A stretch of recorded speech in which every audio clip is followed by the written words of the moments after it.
our alternative energy panel. Notorious here at Energy Fair for quite a long time.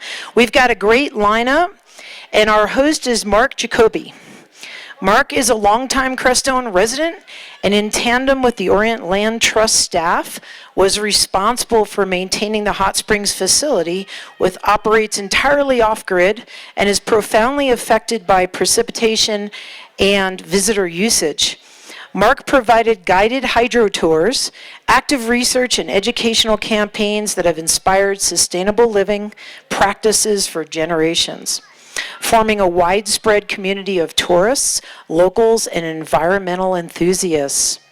Please welcome the Alternative Energy Panel. Thank you. All right. Can you hear pretty well with it right like this? Okay, cool. Great. Well, good afternoon, and thanks for coming. I'd like to start out by iterating something that one of the earlier panelists told me years ago, and it's kind of a good overview for when you start thinking about renewable energy and alternative energy and so on, is that if you think back to what we know archaeologically, we began by making stone tools out of other stones. And we took those stone tools and turned up copper and smelted that and made copper tools. Used the copper tools to dig up tin to make bronze tools eventually. Bronze tools dug up iron that made those kind of tools. And iron became steel. Steel got turned into machinery, and we eventually tapped into oil and coal. And so we've been moving our electrons with carbon-based fuels for a number of generations now.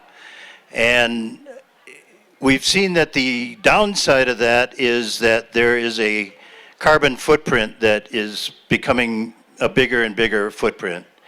And so it seems to me that our next iteration and our next evolution is to take the technology that came before us and put it to use for our future. So in other words, we are in a position of transition at this point in time, and it's going to be a little bumpy. There's going to be some research and engineering and design and all of that. There are going to be things that are in conflict with each other for a little while.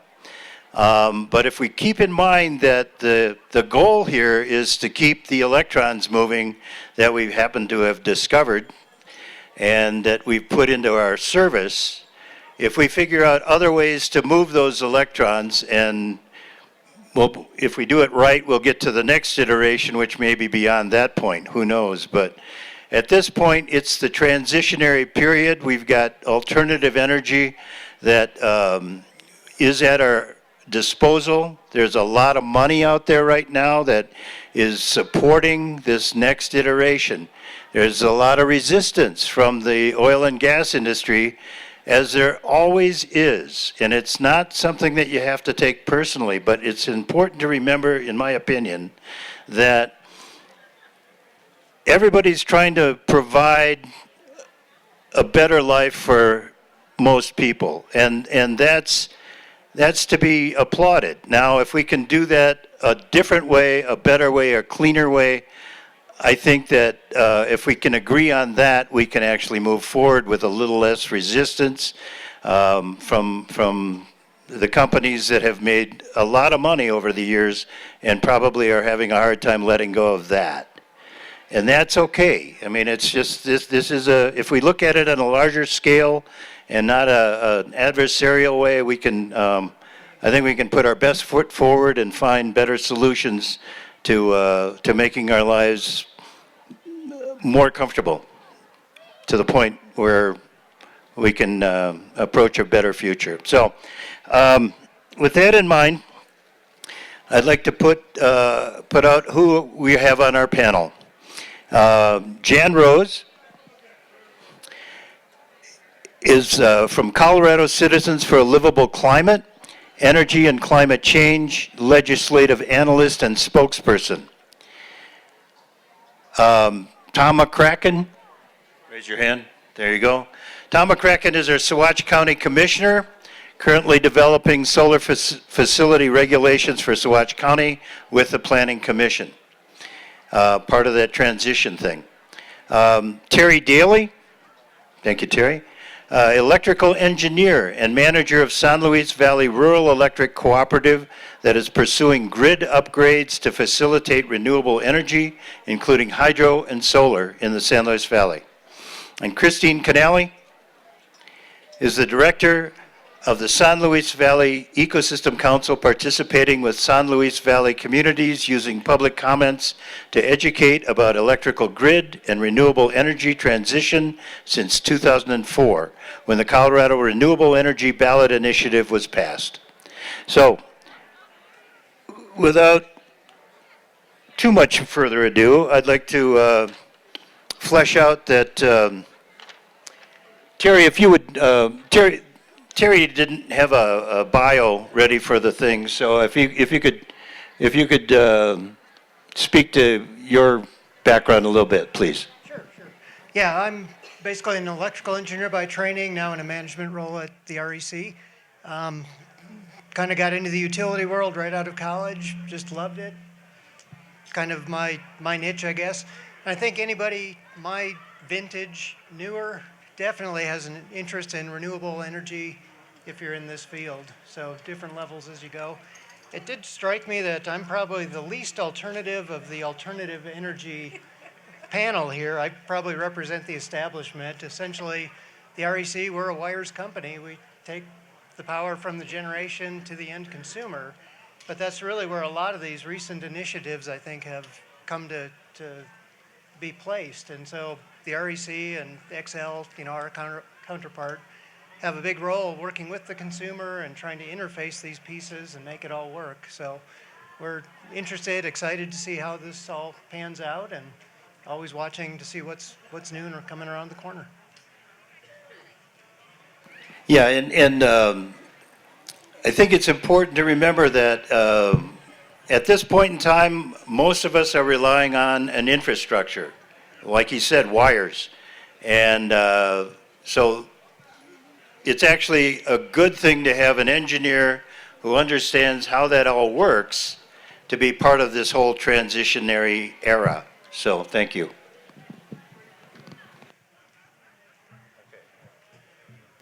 Okay, Jan, would you like to say something about yourself?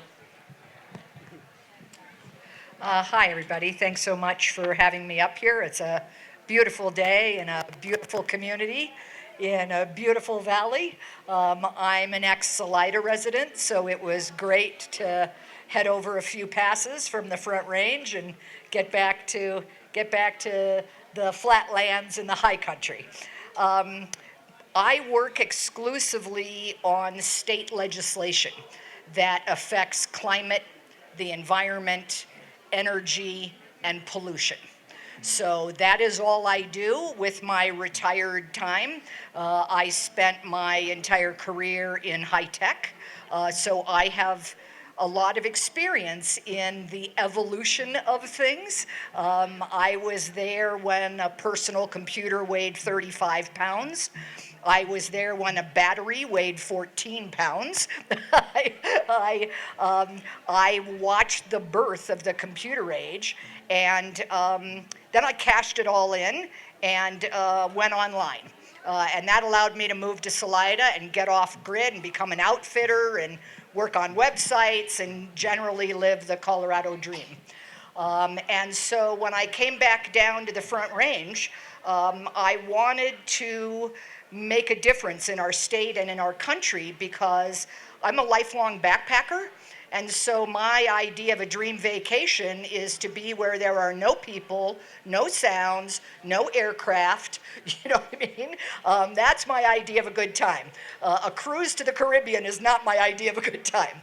So I was watching the climate change before my eyes, and I think all of us who have lived here have our favorite places to camp, our favorite places to fish, our favorite places to hike, and we have seen those change over the course of decades, primarily for me in loss of birdsong And in loss of habitat, beetle kill really changed the forest. As an outfitter, we had to move our base camp and get a different hunting permit because we lost in the Collegiate Peaks Wilderness so much wood to beetle kill that we didn't have a suitable place to bring hunters from out of state anymore. So when I moved back down to Denver and was close to the state capitol, that gave me an opportunity to get involved in legislation that would help us protect and preserve this state we all love. And so that's what I'm here to talk about today, is what's going on with the energy transition, because you guys are at the heart of the energy transition, and you are engaged in a number of battles about how you are going to manage your energy usage and your energy distribution to other places around the state. And you have options now that you didn't even have 2 years ago because of legislation that we have passed. So I hope to be able to spend a little time talking to you about that today. Thank you, Jen. All right, Tom, would you like to just give a quick overview about yourself? Sure. Thanks, everybody, for coming out. I moved to San Luis Valley in 1979, and I had been a tree planter with my late wife Lillian for about 7-8 years there, and then we became farmers. I've been farming north of Crestone here now for about 10 years, and over in Swatch 27 years before that. My farm here in this area is completely off-grid, and we've been certified organic since before there was a program. Been a county commissioner now for 4 years, and I'm running for re-election. The county is currently developing standards for large solar installations, and the Planning Commission is working on that as well, and can use as much input from the community as possible. Thank you. And then Chris?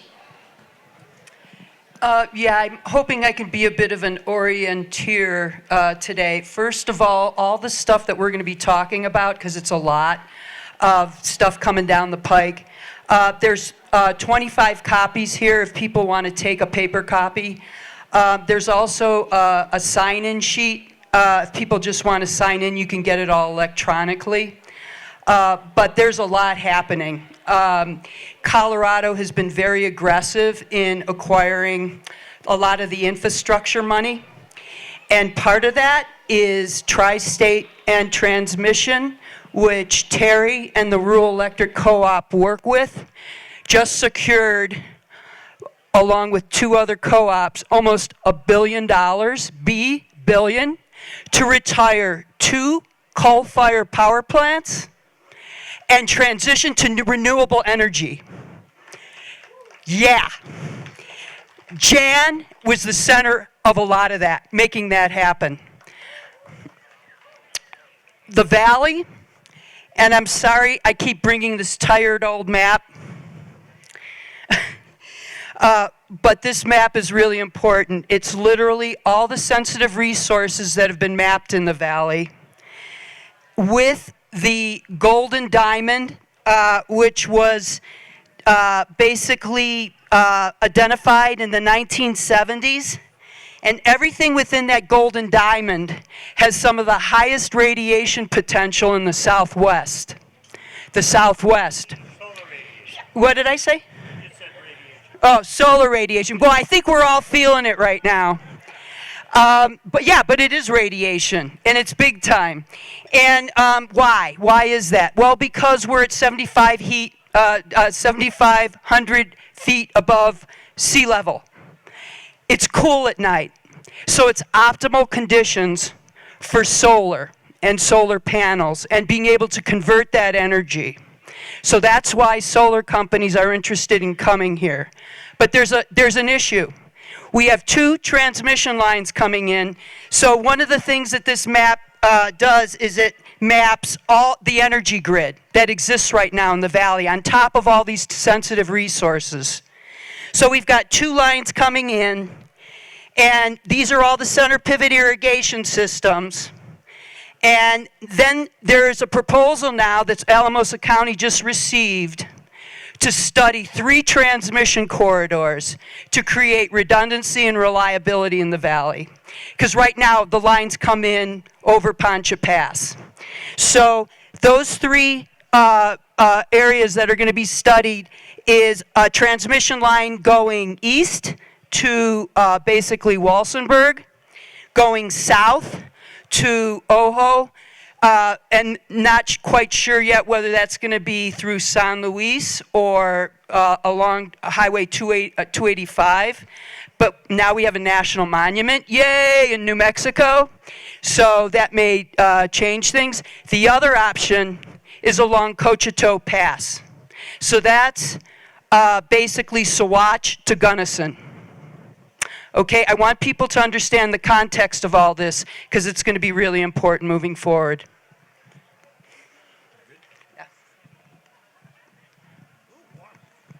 Okay, so I'd like to start out by throwing some questions at different panelists. Jan, you're up. What does Colorado need energy-wise?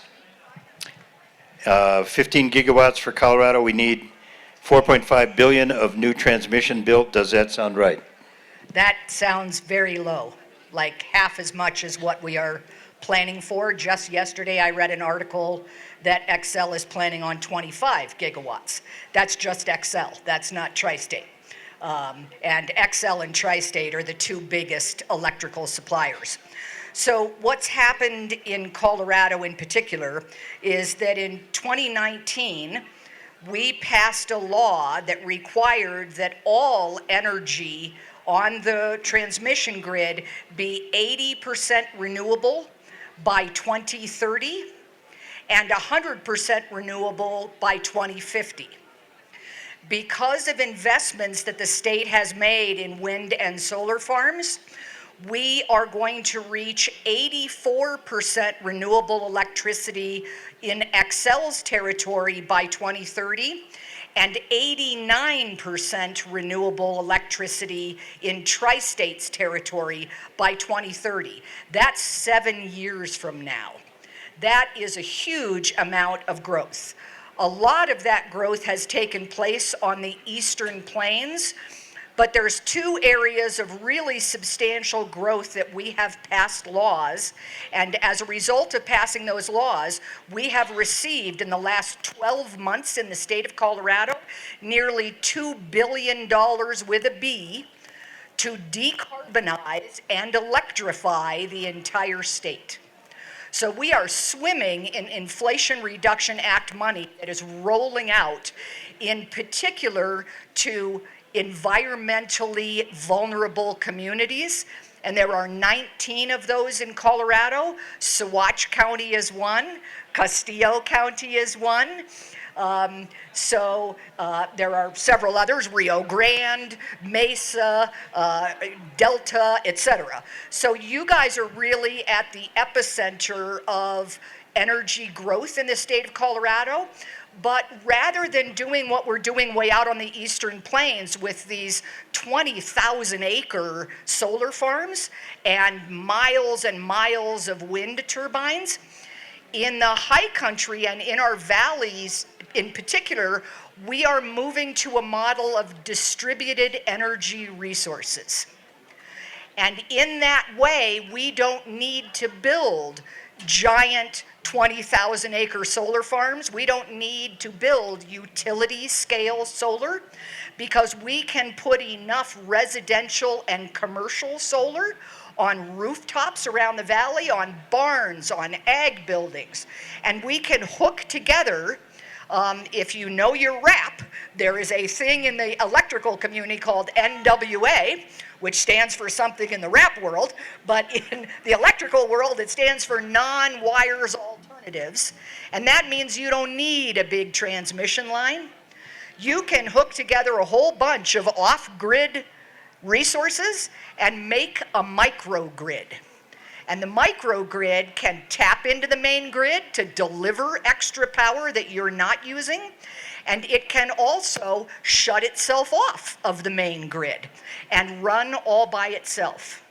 We are hoping, I am hoping, to run a bill next year to create a microgrid off the Crestone School and set up about a mile radius microgrid for the community of Crestone.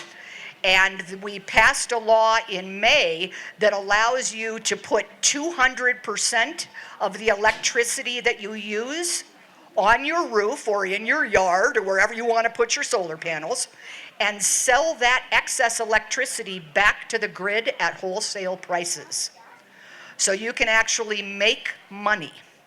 And we created a new term in law in the state of Colorado to create energy prosumers. So you will no longer be an energy consumer. You will be able to generate enough electricity to become an energy prosumer and sell your excess back to the grid. And in that way, avoid an enormous solar farm on the floor of the San Luis Valley. If Terry will let you. We'll go to Terry on the, Follow that, Terry. Oh, that's a pretty interesting spot to be in, thanks. Yeah, that all sounds great, and, you know, REC, we're a member-owned utility, so, up a little closer. Yeah, you're going to have to. okay, sorry. Yeah, that's all great. The REC is a member-owned utility. You know, we're not here to make money for shareholders. We're here to answer to the members. So we're all about renewables, whatever the state legislature mandates. A little closer, Terry. Oh, There you go. okay, thanks. All right. Yeah, you know, we're here. We're owned by you. We're here to do what the members are looking for, keeping in mind, you know, good engineering principles and reliability. You know, everybody is eager to save money and have renewable as long as the lights are on. When the lights are off, that is the most important thing. So I guess I see myself as the realist. You know, all these things, these initiatives sound great. We have to be the ones to figure out how to make it work and keep the lights on while we do. Jan, you did mention the non-wires alternative. When you talk about selling back to the grid, that inherently means there's wires connecting to the grid. So, you know, I think the way the power plant originally evolved was it was cheaper to build central station power. You know, when you have smaller neighborhood areas, just inherently there's more cost, there's more complexity. Not that modern technology can't improve that, but that's what we're eager to see and certainly hope we can do all this. One thing Tri-State is working on is their Electrify and Save, part of that grant. They've got a number of different initiatives that are rolling out in this coming year, looking at how can we work with the end consumers to, you know, if you have an EV charger in your garage, can we charge that from midnight till 2 a.m. if you only need 2 hours worth of charging? So working collaboratively with the members to make the grid work more efficiently for everyone's benefit. And of course, we as the REC are eager to see that happen. Probably from my view as an engineer, storage technology, batteries is kind of the generic, but that'll be a game changer, a world changer as far as renewables, which tend to be intermittent in their nature. Just being able to be used more on-demand, dispatchable is what we talk about in the utility industry. It's available when we need it, as we need it. That's probably the big thing I can mention. You know, I think, Mark, you had mentioned, one thing I did want to bring up, you know, I think we've seen Tri-State has had a very different culture shift over the past 5 years. The REC certainly has as well. You know, we're seeing where everything is going, what the members are looking for, and we're trying to balance all those different forces. There are certainly members who the most important thing is the cheapest price of power. In their mind, that's still coal. That may or may not be true. You know, we're here to try to balance everything and figure out the best way to get things done. Tri-State's new program, as Jan mentioned, I think is 89% carbon-free, 70% renewable. They've been saying they're ahead of the state curve. really looking at renewables. Part of that, those enormous grants, I think the New Era funding was to pay for a lot of renewables, getting coal plants retired, which then, if grants take care of that, the energy source, the sun is free, boy, we're sitting well amongst Tri-State's membership. So some of those distribution co-ops that left Tri-State might be wishing they were back in. Yeah, to remember, there's an old adage that there's the optimist, there's the pessimist, and so on. The optimist looks at the glass of water, it's half full. The pessimist sees it as empty. And the engineer sees that the the glass is twice as big as it needs to be. So we need engineers, and the fact that we've got people like Terry in the middle of this grid is to our benefit, and we're very lucky. So, Tom, I wanted to include you at this point anyway, and you're in a position right now where, as county commissioner, the commissioners have put in a moratorium. If you would speak to that.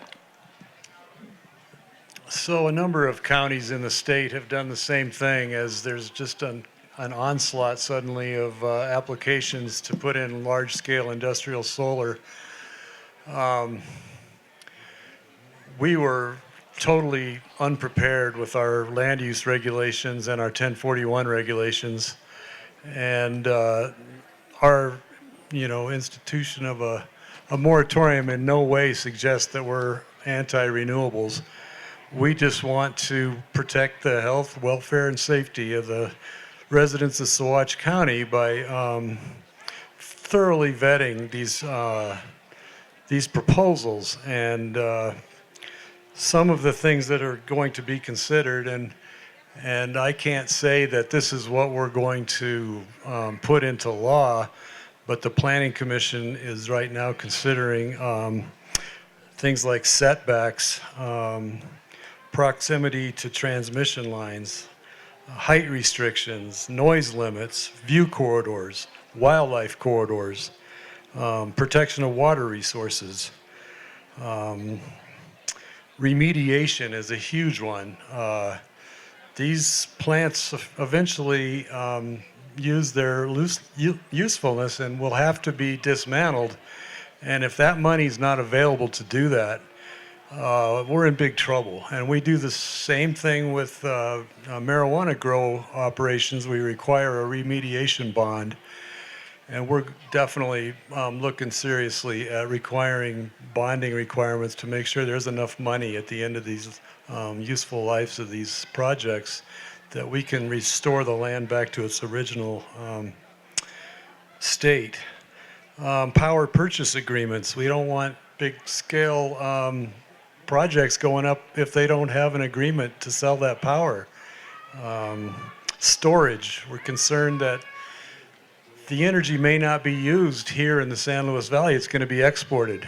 And we would like to see more of the energy used here, especially to benefit our own residents if we're going to be making the sacrifices necessary to do these big projects. And there's another whole way to look at this regulations thing. When companies come in here and are looking to build a big project, they need some sort of certainty about the regulatory environment. And so in order to create an even playing field for all the different companies, we need to have really standardized regulations that everybody can count on, and count that we're not going to be changing them mid-course. And so this also benefits the companies that are looking to come in here. And I don't know if you want me to talk about benefit to Saguache County at this moment, but I want to talk about that eventually.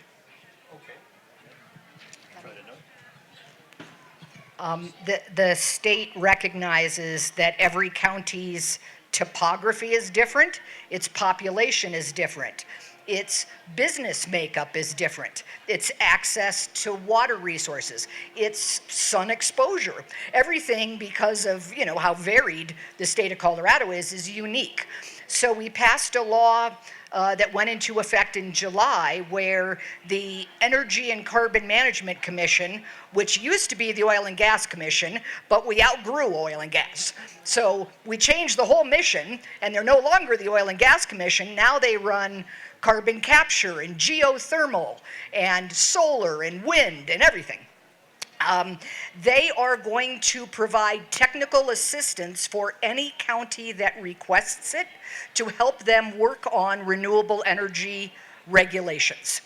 And the energy office out of the state capitol is keeping a master data repository of every county's regulations, so that county commissioners can go to these centralized sources and say, number one, I need help because I don't know enough about this proposed development to figure out whether it's got end of life support, whether it's got support for setbacks, whether it's factoring in wildlife corridors and migration corridors and nesting corridors. There's so many things involved with siting a utility scale facility of some type. So the state, recognizing that everybody was doing it all by themselves in a vacuum, figured there was a great way to put all of what we know together and make that available moving forward so that everybody can share lessons learned and everybody can share their experiences with various sized renewable energy installations. It's important to know that Colorado has contracted with hundreds and hundreds of megawatts of power, but they are still 40% short of what they need to have on the grid in order to meet 80% renewable by 2030. So there is a huge push in the next 6 years to get all of those solar and wind resources online. Question? Mark. Just going to mention that I've done a U-turn. I'm from Colorado and lived in California and came back. And where I lived in California, which I thought was brilliant, they took all of the public facilities, high schools, grade schools, put solar panels over the parking lots, and then had EV chargers right there. So I thought they took all of the public parking lots, so high schools, grade schools, put solar panels over there, and then also incorporated EV charging systems right there, which was brilliant because you're also reducing the heat gain by covering the parking lots, and these are lights anyway. And I often think of the White Eagle property as. I think that's been condemned, but anyway, we are going to get into questions, but there's this one piece that I really wanted everyone to hear today. And I'm hoping that Jan can lead everybody through it because this is affecting you personally. And it's called a virtual power plant. And everybody here and your domicile can become a virtual power plant. So anyway, I want to make sure that we dial in on that. I kind of mentioned the components of a virtual power plant before when I said becoming a prosumer, becoming someone who generates your own electricity and then makes it available to the grid as though you were a power plant. You just happen to be a micro power plant. Virtual power plants have to become law because otherwise the utility is under no obligation to buy your excess power. So if you produce more power than you use and you don't have a battery, it gets what's known as curtailed. It just disappears. Your watts go into the ether and they have no value to you. So with the growth of home batteries and the growth of electric vehicles with batteries, you now have the ability to generate electricity, store it in your car or on the side of your house, and then run your house off grid, and or sell that excess energy back to the grid, which turns you into a virtual power plant. So as our audience member was mentioning in the state of California, the Denver Public School District has also implemented this. They have 46 schools and counting. Some have rooftop solar, some have solar canopies. The solar canopies provide solar for the building and for surrounding low-income neighbors. So they drop an average of $700 a year off residential neighbors' electricity bills because they generate that much solar power. And the Denver Public Schools solar canopies have electric vehicle chargers, and they have a vocational training program. So they teach the students in the high school to design, install, and maintain solar installations and electric vehicle charging stations. So truly green jobs. And that is what we are hoping to bring to Crestone. That's the bill that I mentioned about solar schools that I'm hoping that will pass the legislature next year. It's gone into drafting, so the lawyers are drafting the bill. We just need to make it a reality and get it passed next year. And then I will be coming back to meet with Terry and Tom.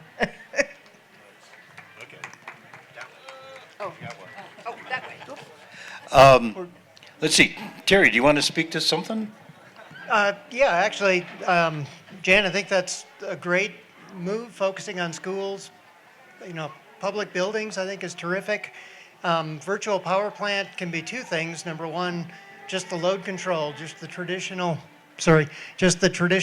load control, cycling an air conditioner, cutting a load temporarily in exchange for a credit. That's part of managing the grid. The other part is like your EV plugged in, generating back into the grid, net metering, any of these battery type systems. Keep in mind that's going to increase the complexity of the system, all the communication.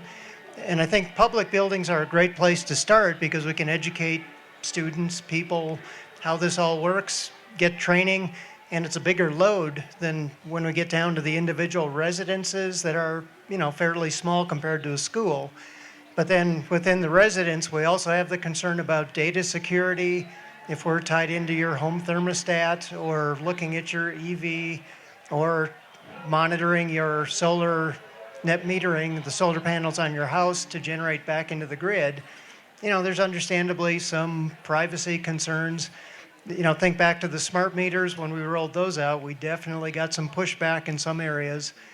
And, we have to adapt to that. But I think starting that education process early, again, as a member-owned utility, we're not here to police anything you're doing in your home. We're just trying to manage the grid and make sure we're transparent with everyone. So. We're going to be doing some questions in just a few more minutes, if you can hang on. Thank you.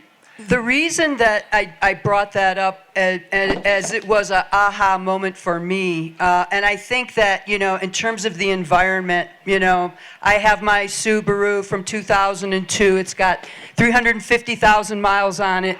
It's a very efficient car. I feel like using it for as long as possible is a form of energy sustainability. Having said all that, the concept of being able to have solar panels on my house, our house, and even people that are renting houses, and then having that extra go into your vehicle, charge up your vehicle, so now you're not paying for gas. And then whatever's left over ends up going back out onto the grid. I mean, can you imagine how freeing that is for the first time in our lives, not to be beholden, to have to constantly pay for all these different forms of energy? And we're going to get into the longevity of solar panels and vehicles and having them produced ethically and all of that. But the reality is we're going in a really good direction here, folks.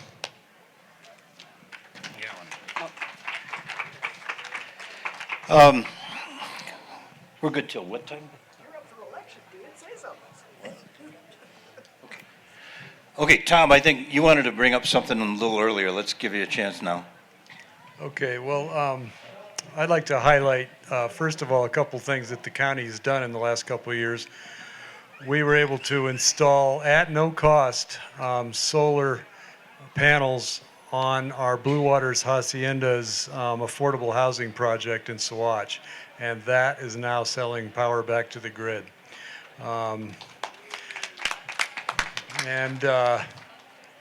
We are also working on the Rangeview Affordable Housing Project, which is a square city block in Saguache that's going to be 32 apartments. And we are at the first stage of approval. We have been approved at the first stage for congressionally directed spending to put covered parking and solar on top of that. And so we're really excited about that. We also are fully funded to do architectural designs for single-family homes for sale that will be passive solar and utilize as much local materials as possible. And this will be in Casita Park. And so, yeah. What this lady in the audience referred to, our attorney was a little concerned when he saw some of the big industrial proposals. He's like, well, look at these pictures here. All these solar panels are on the medians in the freeways in the cities in Europe, and underneath those panels are bike lanes, totally shaded. But they've been talking about building solar panels over our irrigation ditches to stop all the evaporation that's going on and still utilize that space without losing any ground to further development. And I just think these are fantastic ideas and ought to be fully vetted before maybe that we put in 600-acre solar project. I'm a little concerned about pushback from some of the residents in the county, especially the neighbors to these. And I think we're going to need to be able to sell these projects to our constituents. And our county is in kind of desperate need of revenue. They've been cutting property taxes at the state level, and our valuations are also going down, not up like the ski areas. And a source of revenue could be a small tax on renewable energy that's leaving the valley. And so don't be surprised if you see that on the ballot here coming up soon. Yeah, I'll springboard off of that a little bit. One idea that's a kind of a pet of mine is that there are a lot of center pivots in the valley. And if you think about it, it's a circle inside of a square. So every corner has a certain number of acres that is just sitting there with potato rock on it. And that'd be a really good place to put solar installations. You're definitely near the power lines because they use it for the pumps on the center pivot. And I think that we came up with about 14,000 acres if you put all of those corners together in the valley.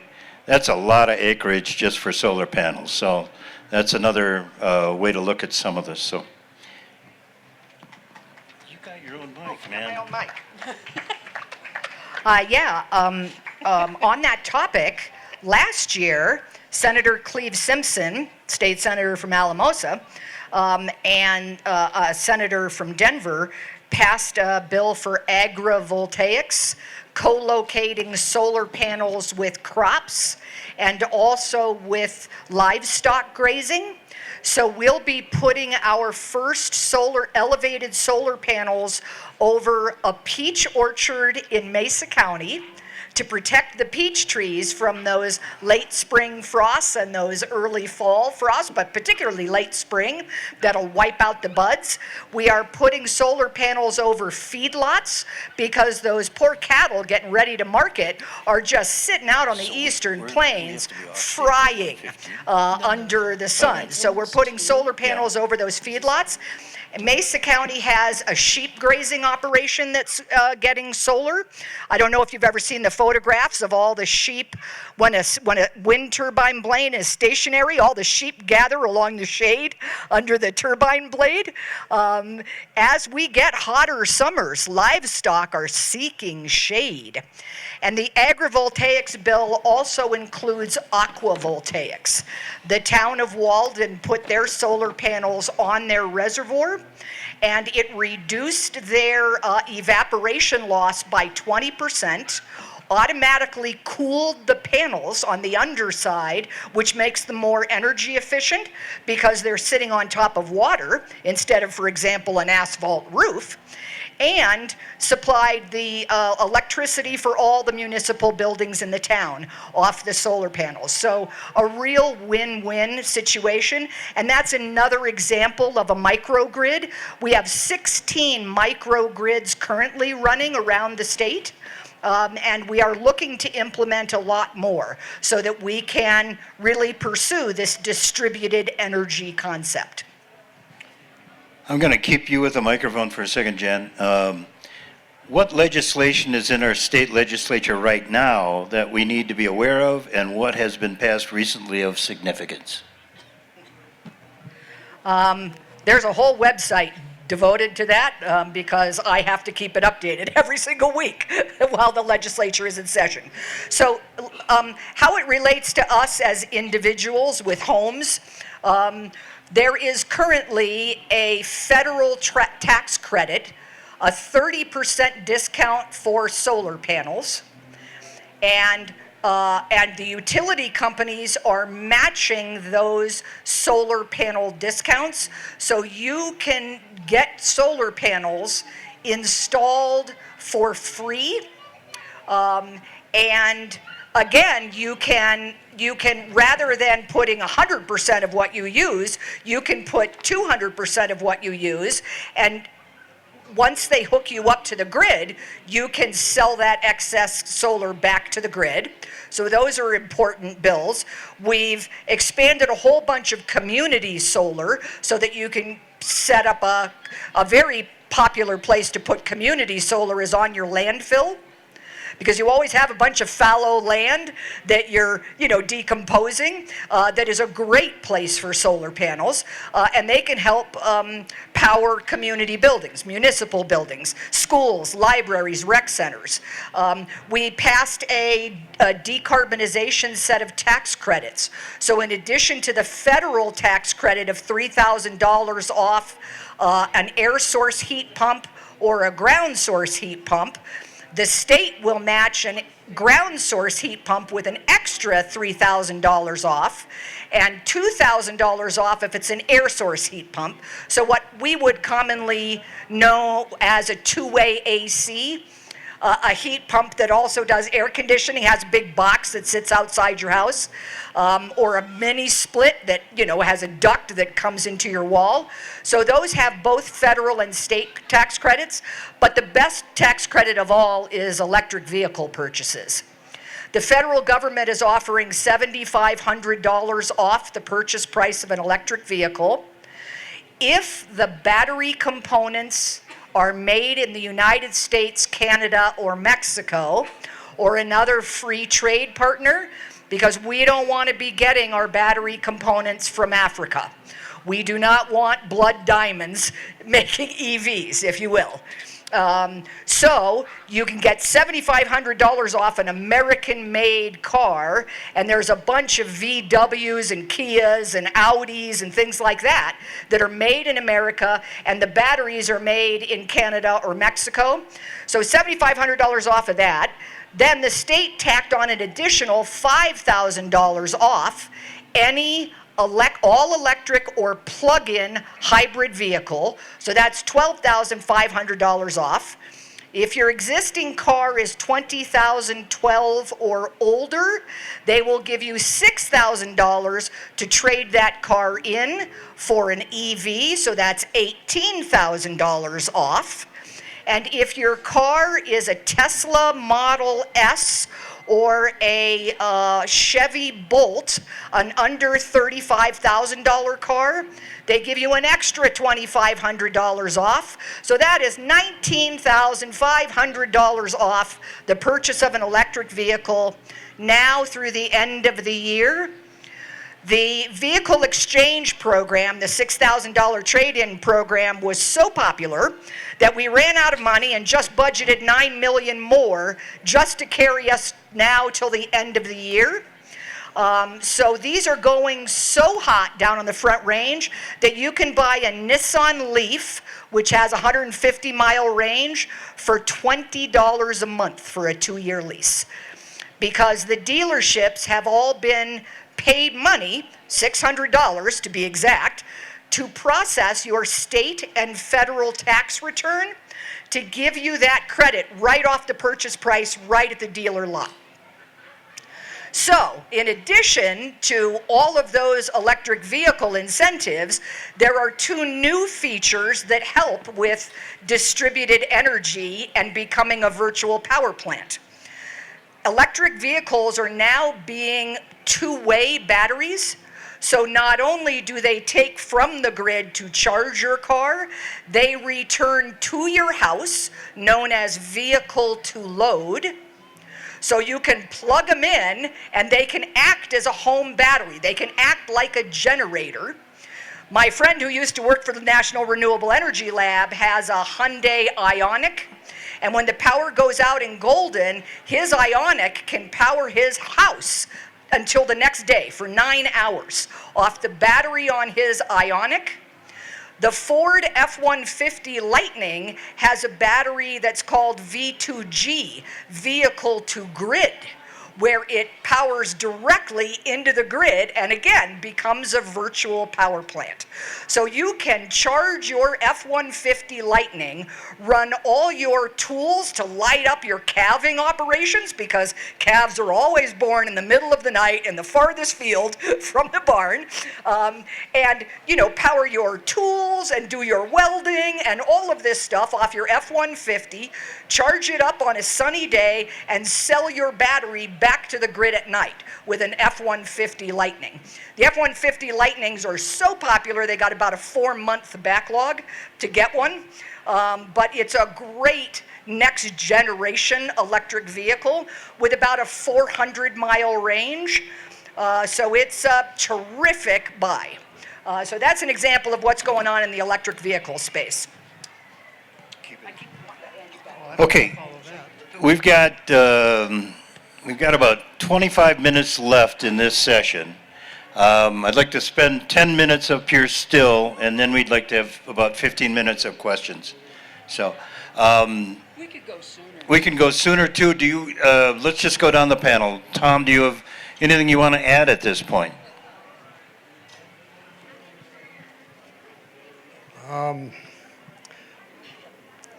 I just really want to encourage the research that we need to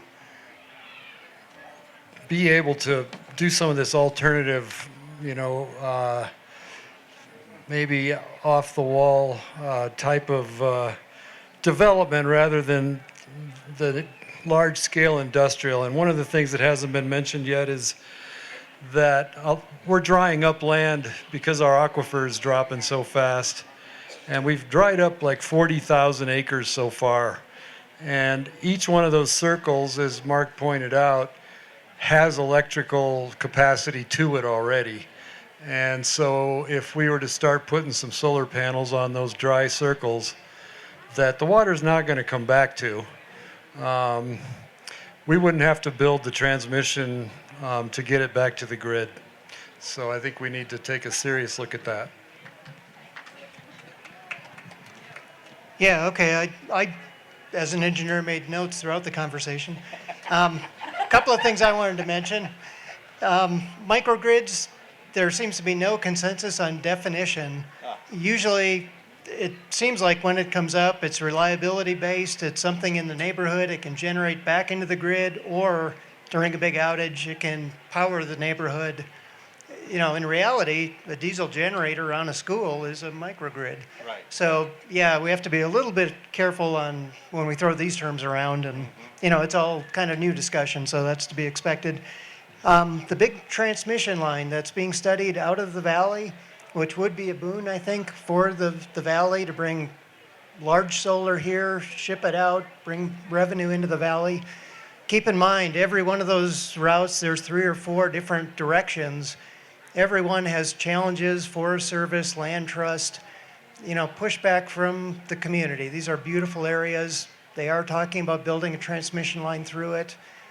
That's why there'll be probably 5 years of study before they even settle on an alternative. That'll be a challenge, and everybody's voice needs to be heard in that, as well as the benefit that line would bring, which would be dollars to ship out the solar as well as use it here, and the reliability aspect. Right now, if a fire goes through Poncha Pass during a critical time, we've only got a little bit of generation in the valley and Alamosa to try to keep everybody's lights on. So a collateral benefit of a big transmission line any direction out, it is another source and would help us keep the lights on in that terrible situation. Jan, you mentioned the legislature mandating the grid buying back at wholesale prices. That is key. When it's wholesale, that's what we pay Tri-State for every kilowatt hour that somebody uses. We add on our percentage to keep the grid running. Bottom line, if we're paying back at wholesale, we as the REC don't care if Tom's rooftop solar is supplying electrons to Jan's house. We're able to keep those dollars in the valley. That's terrific. As much as I love Tri-State, I'd rather keep those dollars in the valley than send them to Denver. So that is key. The big rub becomes when it's at retail rates, which is what net metering right now is. Now you're really not contributing back for that grid that you need to run the system. And I guess last thing I had was on schools, having solar at schools. The other element of education, we need people in this industry, the utility industry, renewables, all of it. So if you can push young people, anybody into that direction, so much the better. Having that kind of program at a school, I think, is terrific to get kids, especially in STEM and linemen, everything. Our industry has been too quiet for too long, and now we're really struggling to fill positions and during this critical time. So I think that's all I've got. Let me piggyback off of that real quick. I have a friend who's a master electrician, and he let me know a while back that by the year 2040, the United States will be down 150,000 electricians. So if you've got anybody who's interested in taking on a profession, that's a good one. The pay is good. The pay is great, and they pay for your education. They pay you while you're being schooled. There's a lot of benefits to doing that, and I'm just going to put that out there. But to Terry's and to Mark's comment, recognizing that we have to put so much renewable energy on the grid and that it's going to come at us from big utility scale setups to your car battery and everything in between, we need electricians. So the state funded an electrician apprenticeship program in this session. So we have money to train people. Being an electrician and being a plumber, a pipe fitter, is like huge jobs because all of the homes have to become net zero homes, which means we got to get rid of all the methane lines and put in ductwork for heat pumps to decarbonize and have 100% electric homes. So there are a huge ton of vocational jobs coming at you that are all green jobs. And again, there's $2 billion that have been delivered from the federal government through the Inflation Reduction Act and the bipartisan infrastructure law to help us pay for all of this decarbonization. So for the solar schools bill, the investment tax credit. So schools are nonprofits, so they normally don't get a tax credit, but the Inflation Reduction Act put a tax credit called direct pay in just for nonprofits like churches and schools and other nonprofit buildings, where the federal government will give you a cash payment of between 30 and 70% of the cost of all of your equipment, right down to your electrical panel upgrades, to help you become a virtual power plant. And in addition to the solar schools bill, there's another bill that's also in drafting right now to create a community anchor institution to find a public building that is near a fire station or a hospital or a police station or a jail, someplace that has to have power on 24 hours a day, to set up that public building as another microgrid. Because one of the things that we have found, learning from Phoenix, which had 700 people die of extreme heat, and Texas, which had 900 people die of extreme cold when Hurricane Uri shut off their power grid for days, we are learning that there have to be places in communities that always have the power on. And that's why the state is moving so aggressively into microgrids. And the community of Crestone is a perfect community to implement that kind of option. So hopefully you'll see me again. Thank you. Thank you, Jan. I just wanted to ask those here, how many have been to a rural electric co-op meeting or an annual meeting? Every June, every year, you get a membership letter. They have meetings every year in June. I highly recommend going to those meetings. You're a member of the co-op if you're a householder that receives electricity. So it's important to keep that in mind. And the reason I'm bringing that up is because myself and several other people have been going for years, decades actually. And I have to say that over time, Tri-State would come to those meetings and they were very proud of their coal power plants. And myself and other women in the valley would question at every annual meeting, why aren't we making why isn't Tri-State making some sort of transition? How come the co-ops can only produce 5% generation? And now, as of a month ago, Tri-State is going to basically redo their contracts with the co-ops to produce. So co-ops, our rural electric co-op will be able to produce 40% renewable energy. Yeah. You want both of them? All right. As promised, we're going to turn it over to some questions from the audience at this point. Okay. Okay. Who has a burning question? So if you don't mind, if you're okay with stating your name and then just speaking into them. Oops, sorry. Karen Hyman, I live in Crestone, Baca. This question is for Jan. And you talked about a website that has information on the latest state laws and initiatives on, rebates and so forth. What is that website? The website is the Colorado Coalition for a Livable Climate, which has the website name of CO, as in Colorado, livableclimate.org. Thank you.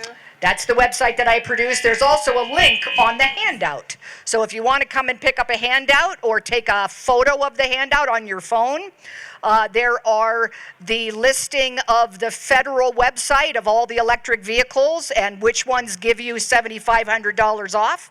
There's heat pump information and energy efficiency and weatherization information. There's websites for all of that stuff in the handouts over there. And let me take a moment, if I may, because I forgot to mention this. I mentioned that the Nissan Leaf only gets 150 miles and it's selling for $20 a month. It's because it's already antiquated electric vehicle technology. The Ford F-150 Lightning represents the first generation of a new round of electric vehicle technology. So all future electric cars will be either V2L, vehicle to load, power your house, or power the grid. But there's a huge change coming that Colorado is at the center of on batteries. And this is so important because we really want to get away from lithium-ion technology. And so I wanted you guys to know that in Louisville, Colorado, there is a startup that has contracts with GM and BMW to provide the next generation of electric vehicle batteries, solid-state batteries. So no longer precious metal batteries. And in Colorado Springs and at the Fort Carson military base, we are testing 2 new industrial battery technologies. One is called a flow battery because it moves a liquid between 2 states and the friction generates power. And the other one is an iron-air battery, where it rusts iron, and then it generates electricity by derusting the iron. And those 2 forms of battery technology will be the future of utility-scale battery technology, and they are in testing right now in the state of Colorado. So we are really looking bright in terms of, and I mean that, you know, on this sunny day. The future is so bright, you gotta wear shades. Excuse me.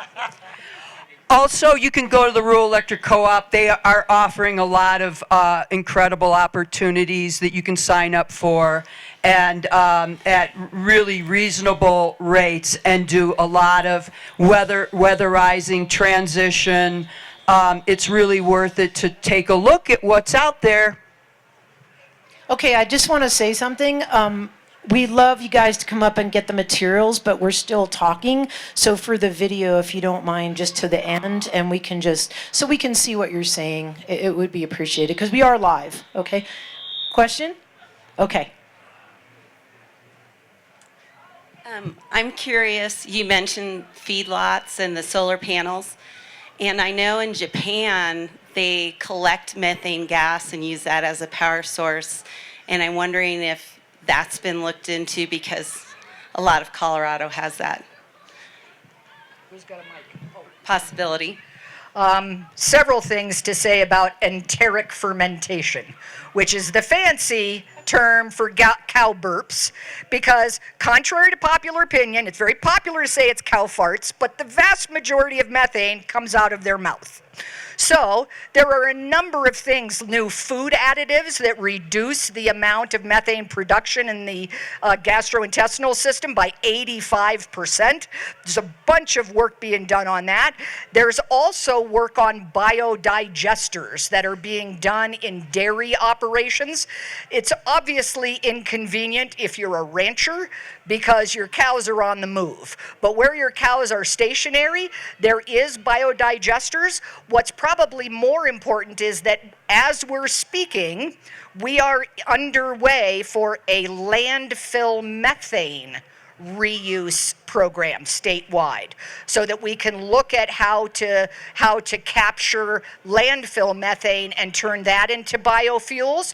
Also important to know that all of these methods of recovered methane require a lot of processing. It's dirty methane. And we don't want to use dirty energy to create the energy to convert the methane into clean methane so we can use it. So it all depends on the fast adoption of renewable energy. Otherwise, the math don't math. Hi. Yeah, I can certainly concur with that. Landfill methane, conceptually, it's a great use. It is rather problematic. I mean, it's another complex system. The landfill managers typically aren't power guys. And it is a very dirty, problematic source, so it takes a lot of maintenance. Not to say it can't work. You know, same with small hydro is very similar. It's challenging. A lot of stuff comes down the river. Those systems, they're great. The water is always running. beautiful to be able to use it, but it takes some tinkering to keep it running. So. Hi, Madeline. Thank you so much for your efforts. I really appreciate that we're looking into an alternative to lithium batteries. They explode under heat. Teslas are known to have exploded. And also that you're on the commission and you're taking a real look at industrial solar. I urge us to take a few more steps back, including encouraging passive solar design and daylighting first. I said that to a biodynamic farmer elder friend, and he said, wow, we'd only need 10% of the energy we're using in buildings if we do those two things, passive solar design and daylighting. And then I do think it's a mistake to cover agricultural fields with solar panels. I think the plants need cosmic energy. So I hope you take that into consideration.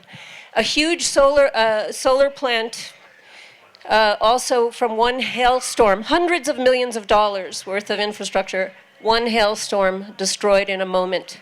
What are the rare earth materials we're harvesting for solar panels? What about the fetal damage under wind generators that is being experienced? So we use 60 hertz electricity in this country. Dr. Samuel Milham has a book called Dirty Electricity.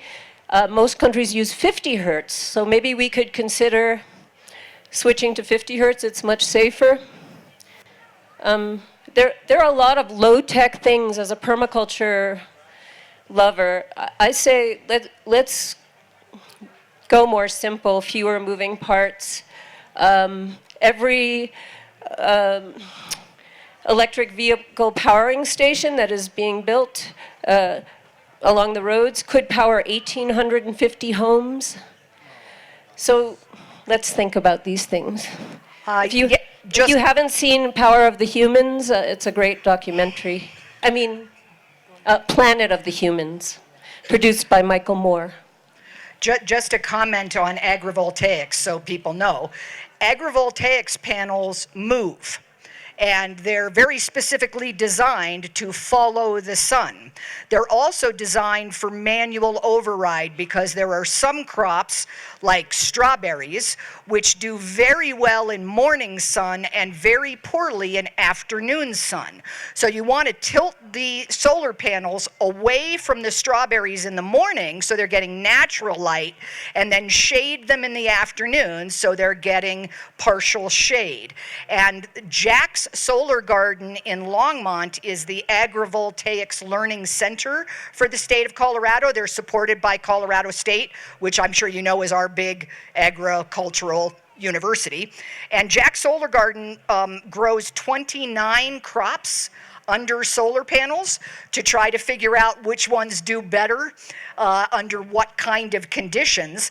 The other thing that Jack's does that is rather brilliant is they orient the panels for incoming rain, so that the panels will slough all the rain right off the panel and right onto the rows of crops, which allowed them to put in drip irrigation systems so that they could save a huge amount of water. And the state is compensating farmers who shift to an agrivoltaics crop model, because you can't use the old combines and harvesters and things like that because they won't fit between rows of solar panels. So there is specialized farm equipment. Minnesota's huge in agrivoltaics, and so there's lots of farm equipment to help support that effort, but there are really clever ways you can co-locate crops and solar. Hi, my name's Eric. I am curious your comments about going 100% renewables, and as the realist and engineer, how you see that possible without massive storage capabilities, batteries, and that sort of thing. Obviously, reducing your use is step number one, no matter what we're doing, but how do we reach 100% without massive storage facilities? You want to take this, Terry? You're an electric guy. Yeah, no, I concur 100%. I think the way we're set up, unless there's some, incredible breakthrough, it's definitely going to take storage. Okay, all right. Yeah, I think, that's, if you're thinking the problem at all, that's the problem. And I didn't know about this until today, but what Jan talked about was the solid state batteries that are on the horizon is incredibly encouraging to me. And as I preambled this, I'm not sure if you were here or not, but it's a transition, and it's going to take. We're going to have to solve the problems that are on the new technology. So yeah, I mean, concur. So. I also think that, things are happening so quickly that it's hard to even imagine. Oh, is he there? Oh, thank you. Okay. One of the, because we actually tried to write a grant with Rural Electric Co-op, and bringing in supercapacitors and connecting them to the substations here, and even with that, which again, things are changing very quickly, but there were possibilities to be able to, because what supercapacitors really do is they kind of try and take the, and I'm not an engineer, I apologize, but they basically take the phasing and they can actually time it. And so that can slow things down, which basically connected to substations can allow hours of more generation. And I think that's really what we're going to have to start looking at, is those phases of electricity and how to basically find ways to slow it down, speed it up, and then find ways to kind of, neutralize it around substations, for example, so that it can go back up onto the grid. And there's a lot of research being put into that right now. And talking to, one of the design engineers, he basically felt like, they were well on their way to storage. Oh, Okay, we've got about 2 minutes left. we've got 3 people. And this woman over here too, I know, so. Okay. Yeah. So go ahead, whatever you think. My name is Gloria, and I feel very connected to this community. And I think we have a common issue or a common generation here, We're connected through the minerals of the mountains, and we're connected through the water of the aquifer. Because this aquifer runs all the way south into New Mexico, into Taos. And so I want to just speak on behalf of the indigenous ancestors, the indigenous folks that are not represented here. So in Taos, we had this person, this developer that was going to make the Tarleton Eco Village, right? The community was very much against it. And they were right up against the Pueblo land, the sacred land of the Pueblo people. They've been there for thousands of years. So the impact that development was going to have on that, they pray underground. For those of you who aren't familiar with Pueblo people, they're like the Hopi people. They pray underground, and they feel the vibration of the mother very firmly.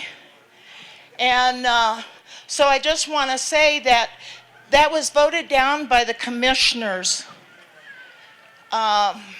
mostly because it was brought to their attention that during the 40 days of silence, when the people are down in the kivas, they're down praying for 40 days during the winter equinox. So at any rate, I just want to say that maybe we need to ask the mother. Maybe we need to ask the water, because there's a consciousness there. There's an awareness. There's an intelligence. Ask the water what her answer is to the problem, because she has a better understanding, an overall view. And for those that can listen and those that can ask, and and we should always ask anyway. It's the native way to lay down tobacco or lay down cornmeal and ask. Always ask permission. And so I just want to say, in addition to that, that my friend Pat McCabe and I were asked to go do ceremony at the Vapor Caves in Glenwood Springs, the hot springs, And it was in June. It was the solar, I don't know which is which, the solar or the equinox. The solar. Solstice. Yeah, it was the solar solstice. So we went there to do ceremony. And what came very firmly to Pat, the water spoke to her. And the water said, I'm the amniotic fluid that gives life to everything. And so she does have ability to speak. I mean, if you only listen and ask, our biggest resource, our mother and our water. That's all I have to say. Thank you. Thank you so much for bringing up water. I actually was going to make a copy of a book that came out, and it's about how climate change is interrupting the hydrosphere. That's really what's happening. We're a water planet, and it really goes into detail about how these systems are being affected right now. And the last speaker was absolutely right. It really is all about the water. Okay, guys, we're going to try to finish up with questions. We might have people we can't get to. These ladies have been waiting, and I know there's one elder over there that's been waiting a while. So if you have any burning questions, certainly I think these folks will be milling around, and we can continue this conversation because it's crazy important. And thank you so much. So just say your name and... Okay. My name's Julie. This could be really quick. I heard a couple years ago, right after it was passed, that the Inflation Reduction Act was written in such a way that it will be hard to overturn should things go the wrong way in November. Wrong in my opinion. Do you guys know anything about that? So, couple things that are important. This was a well-written bill. It has a floor of $379 billion. It has no ceiling. They didn't put a maximum budget on the Inflation Reduction Act. Second issue is that the red states, the states that voted no on the Inflation Reduction Act, have so far received about 65% of the funding. Because this is what they know how to do, is vote down infrastructure projects and then get all the infrastructure. So it's going to be hard to overturn. That doesn't mean that it isn't a part of every congressional resolution and continuing resolution that attempts to forward the budget. That's why it's important to note that the $2.2 billion that $2 billion, $1.1 billion went to Tri-State Core and United Power, was delivered by the federal government. It is money in hand. So we don't have to be begging for it next year and the year after that. The current Inflation Reduction Act is scheduled to expire in 2032. So in theory, someone can kill the bill between now and 2032, but it's kind of like the Affordable Care Act. It's a darn hard thing to kill when 50 million people are relying on it.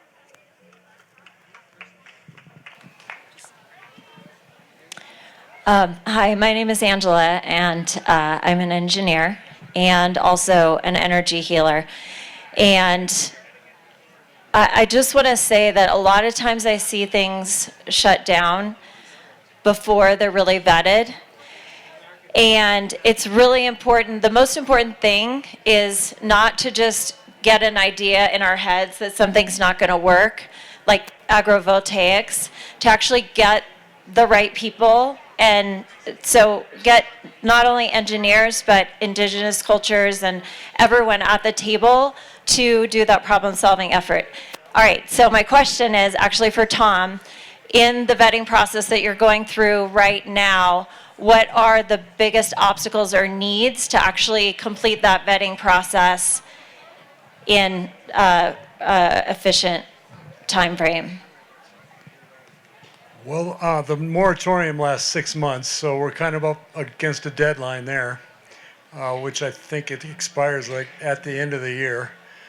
So the Planning Commission's working on it right now. We'll be having public hearings, and then they will present their findings to the commission. We will also have a public hearing, and then we'll finalize the regulations. And so that's kind of the process we're going through. And I'm going to say, since it takes at least 30 days to advertise a public hearing, that by the beginning of November, we should be having the first public hearings. So, thanks. Okay, we only have time for one question. He's been waiting a while. And then yeah. What? Oh, I see. Okay, here you go. Hi, I'm Catherine. Live in the Baca. And I just wanted to know more about financing. I was on the CPACE website yesterday, and it said that there's 100% financing for all sort of counties, but Swatch County wasn't on that list. It was in the talks section, like not happening yet. So I want to know how the residential virtual power plants can get funded, number one. And number two, I've been exploring this from a decentralized fiscal infrastructure standpoint. I'm working with a couple blockchain companies that basically incentivize solar, where you can mine cryptocurrency from your solar panels. So there's 2 companies that are doing that right now that I'm in the process of vetting. So that's even further revenue for potential homeowners. You want to talk about CPACE versus residential? I can. CPACE is the commercial financing venue for the state. So CPACE only does commercial lending and financing if you're a business. If you're a nonprofit like a church or a school, then you want to use the Inflation Reduction Act's direct pay funding. You can also use something called a power purchase agreement, which somebody mentioned here, I think in the context of making sure you have buyers for the electricity. A power purchase agreement for your home is a little differently. Somebody else owns the solar panels, they put them on your roof, and then you make monthly payments for those panels out of the reduced utility rates. So a bill we tried to run last year, but it did not pass, we did not have the funding for it, was to actually have have the utility be the lessee, the lessor, the person who owns the panels, and they get their money back on your utility bill. That bill did not pass, but it will continue to come up before the legislature because there are a lot of low-income people in Colorado that simply can't afford the initial cost for installing the solar panels. So there is the direct pay option through the Inflation Reduction Act if you're a nonprofit. There's the 30% tax credit if you're a resident. And then there's the CPACE program if you're a commercial business. I hope that helps. Okay, I think our time is up, and I'm going to turn it over to the organizers at this point. And I wanted to say thank you to all of you for putting the whole thing together. Seriously, thank you. And please thank the Alternative Energy Panel. Give us a warm round of applause. And thank you for all your great questions as well. And a huge thank you to the Swatch County Commissioners who have made this event possible. Thank you, Tom McCracken. Thank you, Lynn. I think I saw you earlier. There you are. And thank you, Liza Marin. I think you're around here as well. You know, you guys are a huge reason we are able to continue growing this event. So please give it a round for the Swatch County Commissioners.